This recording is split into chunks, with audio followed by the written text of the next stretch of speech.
Brandalize, um prazer tê-lo de novo aqui conosco no Agricultura BR, e essa é uma situação durante o desenvolvimento da safra norte-americana que nós vamos ver algumas vezes, né? Alguma especulação sobre a questão climática, nesse caso, jogando a oleaginosa para cima no caso da soja. Como é que você avalia esse momento do mercado? Boa tarde, seja bem-vindo.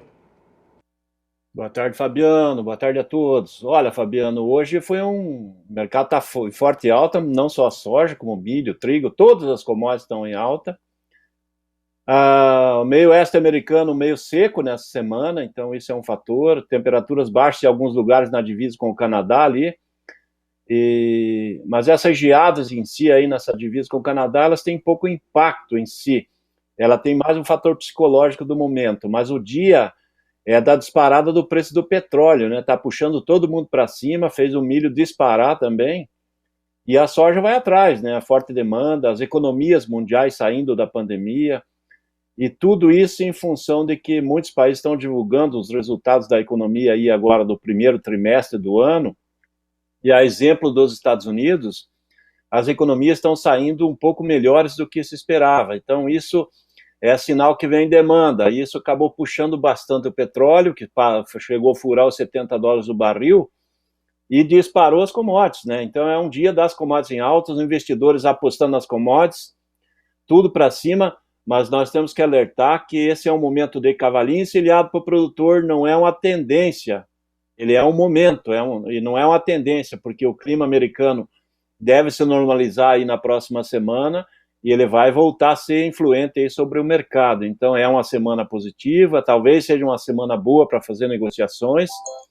mas em princípio essa condição de alta forte em todas as commodities é em função do momento das economias animadas, em função dos bons números aí do crescimento aí no primeiro trimestre da maioria dos países. Então isso puxou a quase todas as bolsas a nível mundial também. Brandalize, e essa é uma semana com esse aspecto, né, que nós temos uma movimentação vindo de outro grupo de commodities, no caso do petróleo, mas que influencia diretamente os negócios com a oleaginosa, com milho principalmente lá nos Estados Unidos, e uma semana mais curta, tanto nos Estados Unidos, que não teve operação nesta segunda-feira, mas teve ali toda uma expectativa em relação à reabertura do mercado. Aqui no Brasil também temos um feriado no meio da semana, na quinta-feira. Como é que você analisa esse comportamento de mercado diante destas questões, e aqui no Brasil, principalmente em relação ao dólar, que começa a mostrar mesmo uma sinalização de ceder, né? Principalmente no segundo semestre, uma tendência ao real ficar mais forte frente ao dólar? Exatamente, com relação aí à semana, é uma semana curta, é hoje e amanhã, e praticamente encerra a semana, né? Porque o feriado da quinta-feira acaba anulando praticamente o movimento da sexta.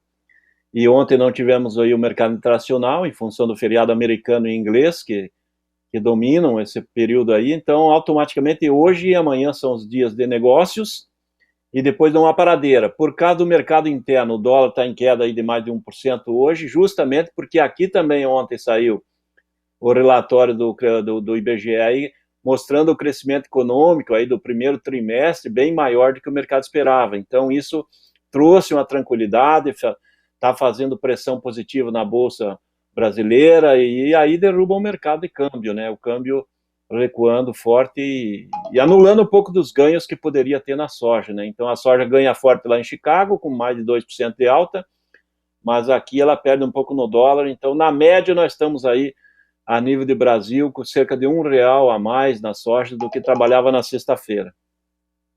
Brandalize, e só aproveitando essa questão dos números que foram apresentados pelo Instituto Brasileiro de Geografia e Estatística, mostra também um crescimento no primeiro trimestre do ano, acho que esse é o principal resumo da situação, que são os números pré-pandemia, né? Quando o Brasil vinha crescendo, vinha com volume, planejamento vinha funcionando. Estou vendo a bandeira brasileira atrás de você aqui, isso me ateve a essas questões. Isso mostra uma força econômica voltando também, não só para o setor que não parou, que é o caso do agronegócio, mas para os outros também. Isso, no seu entendimento, Brandalize, só expandindo um pouco a nossa pauta, como é que isso pode afetar os negócios do agronegócio, do setor como um todo?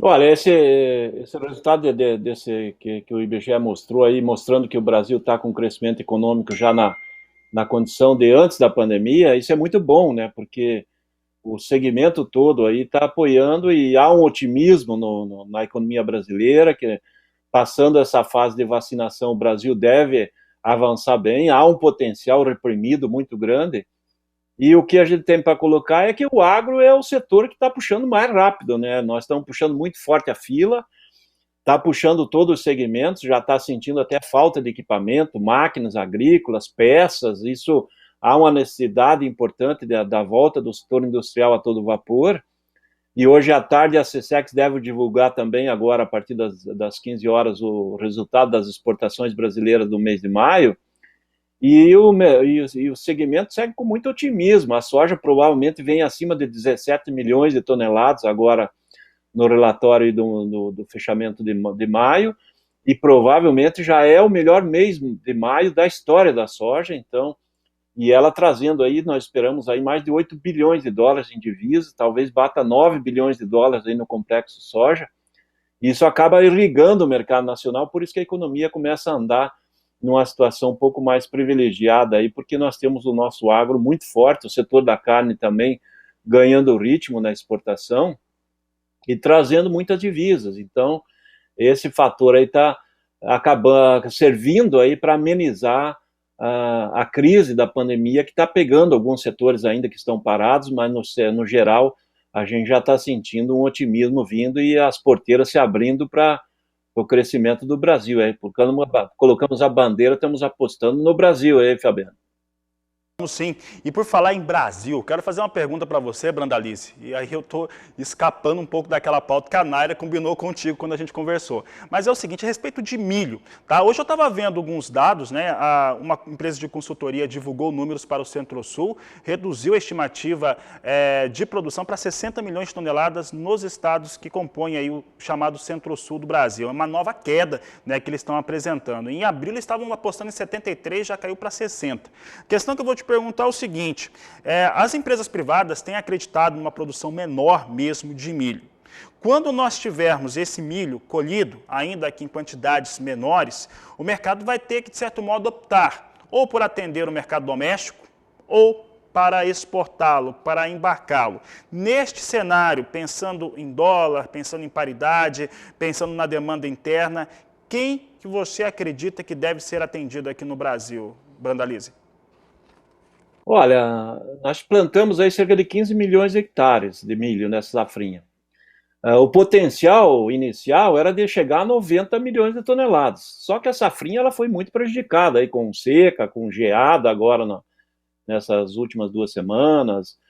E teve chuvas, agora também teve chuvas, teve granizo, teve vento. Então a safrinha que é uma incógnita ainda. Mas eu acredito que nós temos certeza de perda de pelo menos 10 milhões de toneladas do potencial, e essas perdas eu acredito que possam chegar a 15 milhões. Mas os números que a gente está vendo das primeiras colheitas do Mato Grosso, dá para ver que você divulgou um pouco antes aí os dados do IMEA, apontando 37 milhões e pouco de toneladas, 37,3, e eu acho que eles estão certos, e talvez até o número seja um pouco maior no Mato Grosso, se os números aí da colheita vier dentro do que foram colhidas nessas primeiras lavouras, eu acredito que o Brasil deve colher mais de 70 milhões de toneladas, é possível aí 75, talvez um pouco acima, justamente em função desses bons números que está saindo do Mato Grosso. Então vejo Mato Grosso 37 milhões e 300, aqui no Paraná teve muitos problemas, que é as lavouras, mas o produtor investiu em muita tecnologia, e essas chuvas das últimas 2 semanas, ela acaba dando um fôlego, porque as lavouras foram plantadas muito tarde e essas chuvas acabam ajudando as lavouras. Então, tem lavouras muito boas e tem lavouras muito ruins. É por isso que é uma incógnita. Com relação ao mercado, nós vamos colher aí, dificilmente vai colher menos de 70 milhões de toneladas. Isso é quase certeza. Então, nós temos uma demanda potencial. O Brasil precisa de 40 milhões de toneladas para atender o consumo interno do segundo semestre, que é o período que mais se consome milho, é o segundo semestre. 40 milhões. E nós temos a exportação.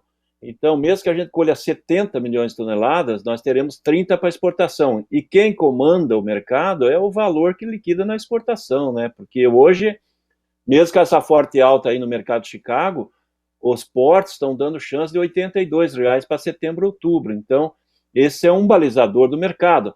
Nós vamos poder melhorar esse número? Pode, se os prêmios de embarque nos portos brasileiros evoluírem, nós poderemos até ter cotações melhores. Mas a tendência normal, mesmo com quebra grande de safra, é quando chegar no pico da colheita, daqui umas 3, 4 semanas, que nós vamos estar colhendo no pico aí no final de junho e julho, o mercado vai se acomodar e nós vamos ter queda. Não há como segurar esses patamares aí perto de R$ 100, que hoje ainda gira. O milho aqui nas regiões sul e sudeste, junto aos consumidores, esse mercado ele vai recuar em função de que vai ter muito milho, né? Não temos nem capacidade para armazenar todo esse milho que vai colher agora nessa safra, e também tem o otimismo da safra de verão, né? O produtor está correndo atrás de insumos, a primeira safra e a safra de verão deve ter aumento de área, nós vamos começar com um potencial produtivo aí de 30 milhões de toneladas, talvez um pouco acima, e as condições de clima aí com essas chuvas que teve nesses últimos dias, acabou amenizando o período de seca, então isso acaba sendo um fator aí que o grande consumidor, ele olha para isso também, né? E vai refletir também o que vem de lá dos Estados Unidos, né? Se a safra americana andar bem, há uma acomodação do mercado internacional. E nós temos milho do Paraguai para trazer aí depois desse milho da safrinha paraguaia, tem a safra da Argentina aí que tem bastante para ser comercializado. Então não há problema de abastecimento, nós vamos ter uma condição boa de abastecimento, mas também com as necessidades de exportação, tem muito milho já negociado na exportação, também não se espera que nós vamos passar o ano com estoques muito grandes. Então é um ano ajustado, mas é um ano que nós vamos ter uma acomodação em cotações um pouco menores que trabalhamos no primeiro semestre. O segundo semestre, provavelmente, o milho vai ser um pouco mais barato para o consumidor.